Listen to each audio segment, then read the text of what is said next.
ಈಗ ನಾನು ಮಾಡಿರೋ ರೆಸಿಪಿ ಈ ರೆಸಿಪಿ ಒಂದು ಸಲ ನೀವು ಈ ಸಾಂಬಾರು ಮಾಡ್ಕೊಂಡು ಊಟ ಮಾಡಿದ್ರೆ ನಿಜ ಹೇಳ್ತೀನಿ, ನಾನು ತರಕಾರಿ ಸಾಂಬಾರು ಬೇಳೆ ಸಾಂಬಾರನ್ನ ಮರಿತೀರ, ಅಷ್ಟು ಚೆನ್ನಾಗಿರುತ್ತೆ. ಮತ್ತು ಬೇಗನೂ ಮಾಡ್ಕೊಳ್ಳುವಂಥ ಈ ರೆಸಿಪಿ ಬನ್ನಿ ಯಾವ ಥರ ಮಾಡೋದು ಅಂತ ಅಂದ್ಬಿಟ್ಟು ತೋರಿಸ್ಕೊಡ್ತೀನಿ. Welcome back my YouTube channel.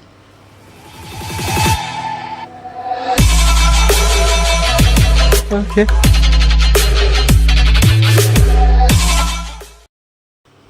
ಇಲ್ಲಿ ನೋಡಿ, ನಾನು ಮೊದಲಿಗೆ ಸ್ವಲ್ಪ ಅಂದರೆ ಸ್ವಲ್ಪ ಹಸಿ ಕೊಬ್ಬರಿ ತೊಗೊಂಡಿದ್ದೀನಿ, 3 ಟೊಮೊಟೊ ಹಣ್ಣು, 1 ಬಟ್ಲು ಆಗುವಷ್ಟು ನಾನು ಶೇಂಗಾ ತೊಗೊಂಡಿದ್ದೀನಿ, ಕಡಲೆ ಬೀಜ ತೊಗೊಂಡಿದ್ದೀನಿ. ಮತ್ತು ಇಲ್ಲಿ ನಾನು ಸ್ವಲ್ಪನೇ ಹುಣಸೆ ಹಣ್ಣನ್ನ ನೆನೆ ಹಾಕಿಟ್ಟಿದ್ದೀನಿ, ಮತ್ತು ಸ್ವಲ್ಪ ಬೆಲ್ಲ ತೊಗೊಂಡಿದ್ದೀನಿ. ಬನ್ನಿ ಯಾವ ಥರ ಮಾಡೋದು ಅಂತ ಅಂದ್ಬಿಟ್ಟು ತೋರಿಸ್ತೀನಿ. ಇಲ್ಲಿ ಫಸ್ಟು ನಾನು ಒಲೆ ಮೇಲೆ ಒಂದು ಪಾತ್ರೆ ಇಟ್ಟು ಸ್ಟವ್ ಹೊತ್ತಿಸ್ಕೊತಾ ಇದ್ದೀನಿ. ಈಗ ನಾನು ಮೊದಲಿಗೆ ಕಡಲೆ ಬೀಜನ ಹುರ್ಕೋಬೇಕು, ಅಂದರೆ ಶೇಂಗಾನ ಚೆನ್ನಾಗಿ ಹುರ್ಕೋಬೇಕು. ಇಲ್ಲಿ ನಾನು ಶೇಂಗಾನ ನೋಡಿ ಹುರಿತಾ ಇದ್ದೀನಿ.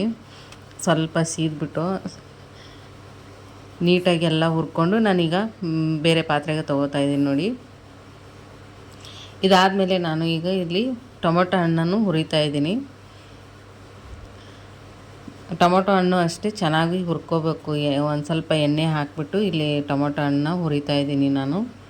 ಮತ್ತು ಈ ಸಾಂಬಾರು ಅನ್ನ ಮತ್ತು ಚಪಾತಿ, ರೊಟ್ಟಿ, ಮುದ್ದೆ ಎಲ್ಲದಕ್ಕೂ ಸೂಪರ್ ಕಾಂಬಿನೇಷನು. ದೋಸೆಗೂ ಚೆನ್ನಾಗಿರುತ್ತೆ, ಆಮೇಲೆ ಇಡ್ಲಿಗೂ ಚೆನ್ನಾಗಿರುತ್ತೆ, ತುಂಬ ಚೆನ್ನಾಗಿರುತ್ತೆ, ಪೂರಿಗೆ ಎಲ್ಲದಕ್ಕೂ ತುಂಬ ಕಾಂಬಿನೇಷನು ತುಂಬ ಚೆನ್ನಾಗಿರುತ್ತೆ. ಒಂದು ಸಲ ನೀವು ಟ್ರೈ ಮಾಡಿ ನೋಡಿ ಹೇಗೆ ಬಂತು ಅಂತ ಅಂದ್ಬಿಟ್ಟು ನನ್ನ ಕಮೆಂಟ್ ಬಾಕ್ಸಲ್ಲಿ ತಿಳಿಸಿ.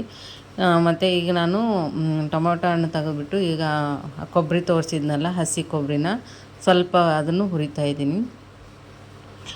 ಯಾರೆಲ್ಲ ನನ್ನ ಚಾನಲ್ನ ಹೊಸದಾಗಿ ನೋಡ್ತಾ ಇದ್ದೀರಾ, ಪ್ಲೀಸ್ ಲೈಕ್ ಮಾಡಿ, ಶೇರ್ ಮಾಡಿ, ಕಮೆಂಟ್ ಮಾಡಿ, ಮತ್ತು ಸಬ್ಸ್ಕ್ರೈಬ್ ಮಾಡ್ಕೊಂಡು ನೋಡಿ. ನೋಡಿ, ಇಲ್ಲಿ ನಾನು ಎಲ್ಲ ಹುರಿದಿರೋದು ಒಂದು ತಟ್ಟೆಗೆ ಹಾಕಿ ಇಟ್ಟಿದ್ದೀನಿ. ಸ್ವಲ್ಪ ಇದು ತಣ್ಣಗಾಗಬೇಕು.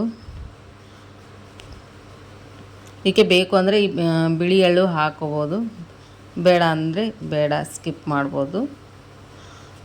ಇಲ್ಲ, ನಾನು ಒಂದು ಮಿಕ್ಸಿ ಜಾರ್ ತೊಗೊಂಡು ಈಗ ಹುರಿದಿರೋ ಎಲ್ಲ ಶೇಂಗಾ ಮತ್ತು ಟೊಮೊಟೊ, ಕೊಬ್ಬರಿ ಈಗ ಹಾಕಿ, ಮತ್ತು ಅದಕ್ಕೆ ಒಂದು ಅರ್ಧ ಸ್ಪೂನ್ ಆಗೋಷ್ಟು ನಾನು ಅರಿಶಿನ ಪೌಡ್ರು, ಮತ್ತು ಒಂದು ಅರ್ಧ ಟೀ ಸ್ಪೂನ್ ಆಗೋಷ್ಟು ನಾನು ಧನಿಯಾ ಪೌಡ್ರು, ಒಂದು ಅರ್ಧ ಟೀ ಸ್ಪೂನ್ ಆಗೋಷ್ಟು ನಾನು ಗರಂ ಮಸಾಲ, ಮತ್ತು 3 ಸ್ಪೂನು ಆಗೋಷ್ಟು ನಾನು 3 ಟೀ ಸ್ಪೂನ್ ಆಗೋಷ್ಟು ಅಚ್ಚ ಖಾರ ಪೌಡ್ರು. ಖಾರ ನಮಗೆ ಎಷ್ಟು ಬೇಕೋ ಅಷ್ಟು ನಾನು ಖಾರ ಹಾಕಿದ್ದೀನಿ.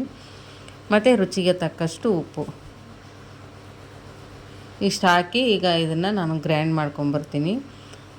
ಸ್ವಲ್ಪ ತರಿನೂ ಅಲ್ಲ, ಅಷ್ಟು ಇದೂ ಅಲ್ಲ, ಸ್ವಲ್ಪ ಪೇಸ್ಟ್ ಮಾಡ್ಕೊಂಬರ್ಬೇಕು ನೋಡಿ. ಈ ಥರ ಮಾಡ್ಕೊಂಬರ್ಬೇಕು ಇದನ್ನು ಗ್ರೈಂಡ್ ಮಾಡಿಕೊಂಡು. ಈಗ ಯಾವ ಥರ ಮಾಡೋದು ಸಾಂಬಾರು ಅಂತ ತೋರಿಸ್ತೀನಿ. ಈಗ ಒಲೆ ಮೇಲೆ ಪಾತ್ರೆ ಇಟ್ಟಿದ್ದೀನಿ. ಈಗ ಒಲೆ ಹೊತ್ತಿಸ್ಕೊತೀನಿ ನಾನು ಫಸ್ಟು. ಈಗ ಪಾತ್ರೆ ಕಾದ್ಮೇಲೆ ನಾನು ಎಣ್ಣೆ ಹಾಕ್ತೀನಿ. ಒಂದು 2 ಸ್ಪೂನ್ ಸಾಕು ಎಣ್ಣೆ. ಎಣ್ಣೆನೂ ಜಾಸ್ತಿ ಏನು ಬೇಕಾಗೋದಿಲ್ಲ ಇದಕ್ಕೆ. 2 ಸ್ಪೂನ್ ಎಣ್ಣೆ ಹಾಕಿದ್ಮೇಲೆ ನಾನು ಈಗ ಜೀರಿಗೆ ಹಾಕ್ತಾಯಿದ್ದೀನಿ, ಮತ್ತು ಸಾಸಿವೆ ಹಾಕ್ತಾಯಿದ್ದೀನಿ. ಈಗ ಸಾಸಿವೆ ಚಟಪಟ ಅಂದಮೇಲೆ ನಾನು ಕರಿಬೇವು ಸೊಪ್ಪು ಹಾಕಿದ್ದೀನಿ. ಕರಿಬೇವು ಸೊಪ್ಪು ಆದಮೇಲೆ ನಾನು ಸ್ವಲ್ಪ ಬೆಳ್ಳುಳ್ಳಿ ಹಾಕ್ತಾಯಿದ್ದೀನಿ. ಇಷ್ಟಾದಮೇಲೆ ನಾನು ಈಗ ರುಬ್ಬಿರೋ ಮಿಶ್ರಣ, ಅದು ಆವಾಗಲೇ ಕಡಲೆ ಬೀಜ, ಟೊಮೊಟೊ ಎಲ್ಲ ರುಬ್ಕೊಂಡು ಬಂದಿದ್ನಲ್ಲ ಮಿಕ್ಸಿಲಿ, ಈಗ ಅದನ್ನು ಹಾಕಿಬಿಟ್ಟು ಸ್ವಲ್ಪ ಶೇಂಗಾದು ಹಸಿ ವಾಸನೆ ಹೋಗೋ ಗಂಟನೂ ಸ್ವಲ್ಪ ಸ್ಟೋವ್ನ ಲೋ ಫ್ಲೇಮಲ್ಲಿ ಇಟ್ಟು ನಾವು ಸ್ವಲ್ಪ ತಿರುಗಬೇಕು ಪಾತ್ರೆಯಲ್ಲಿ. ಚೆನ್ನಾಗಿ ಸ್ವಲ್ಪ ಅದು ಸೈಡ್ಗೆಲ್ಲ ಎಣ್ಣೆ ಬಿಡಬೇಕು ಪಾತ್ರೆಯಲ್ಲಿ ನೋಡಿ. ಇಷ್ಟಾದರೆ ಸಾಕು. ನಮಗೆ ಗ್ರೇವಿ ಇಷ್ಟೇ ಬೇಕು ಅಂದರೆ ನೀರು ಹಾಕೋ ಅವಶ್ಯಕತೆ ಇಲ್ಲ. ನಮಗೆ ಸ್ವಲ್ಪ ತೆಳ್ಳಗೆ ಬೇಕು ಅಂದರೆ ನಮಗೆ ಸಾಂಬಾರು ಎಷ್ಟು ನೋಡಿಕೊಂಡು ಅದು ಗ್ರೇವಿನ ಹದ ನೋಡಿಕೊಂಡು ನಾವು ನೀರು ಹಾಕ್ಕೋಬೇಕು. ನಾನಿಲ್ಲಿ ಸ್ವಲ್ಪ ತೆಳ್ಳಗೆ ಮಾಡಿದ್ದೀನಿ ಸಾಂಬಾರು ನೋಡಿ. ಇಷ್ಟಾದರೆ ಆಯಿತು.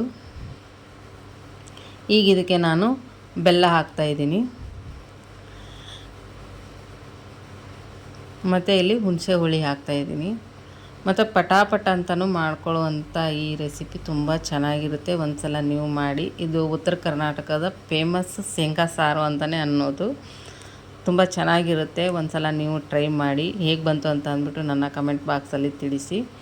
ನಾನೀಗ ಕೊನೆಯಲ್ಲಿ ಸ್ವಲ್ಪ ಕೊತ್ತಂಬರಿ ಸೊಪ್ಪು ಹಾಕ್ತಾಯಿದ್ದೀನಿ ನೋಡಿ. ಸಾಂಬಾರು ಕುದೀತಾ ಇದೆ ಈಗ. ಇಷ್ಟಾದರೆ ಆಯಿತು, ಸಾಂಬಾರು ರೆಡಿ ಆಯಿತು.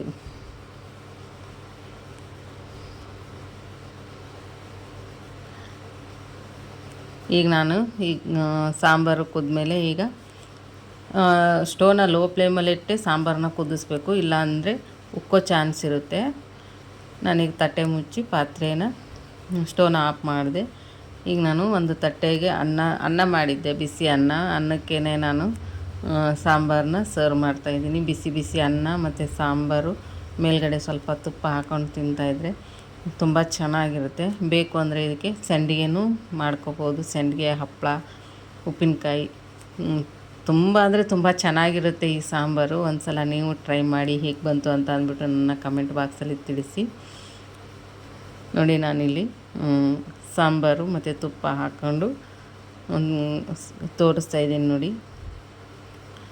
ಮಾತ್ರ ಅಷ್ಟೇ ಟೇಸ್ಟಾಗಿರುತ್ತೆ ಬಾಯಿಗೆ. ನಿಜ ಹೇಳ್ತೀನಿ, ನಾನು ಈ ಸಾಂಬಾರು ಮಾತ್ರ ಅಷ್ಟೇ ಟೇಸ್ಟ್ ಕೊಡುತ್ತೆ ಬಾಯಿಗೆ. ಮತ್ತು ನೀವು ಬೇಳೆ ಸಾಂಬಾರು, ತರಕಾರಿ ಸಾಂಬಾರನ್ನ ಮರ್ತೇ ಬಿಡ್ತೀರ ಈ ಸಾಂಬಾರು ಮಾಡೋಕ್ಕೆ ಶುರು ಮಾಡಿದ್ರೆ. ಅಷ್ಟು ಚೆನ್ನಾಗಿರುತ್ತೆ. ಒಂದು ಸಲ ನೀವು ಟ್ರೈ ಮಾಡಿ ಹೇಗೆ ಗೊತ್ತು ಅಂತ ಅಂದ್ಬಿಟ್ಟು ನನ್ನ ಕಮೆಂಟ್ ಬಾಕ್ಸಲ್ಲಿ ತಿಳಿಸಿ. ನಾನು ಮತ್ತೆ ಬರ್ತೀನಿ ಬೇರೆ ರೆಸಿಪಿಯೊಂದಿಗೆ.